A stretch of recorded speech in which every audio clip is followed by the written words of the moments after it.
Good afternoon kay electrician.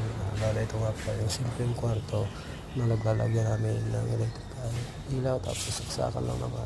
Bale, holding na yung nilagay namin dyan kasi late na yung electrical dyan. Kaya yan, bale, molding na yung ginawa namin. Barena, siya, electrical, naglatag na kami ng electrical. Splicing.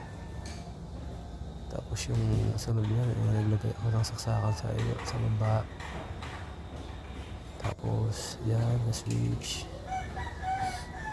Tugang switch lang naman yun. Tapos ito, splicing ulit para sa kabilang linya. Tapos okay na yan, tapos na yun. Tapos na yun, electrician.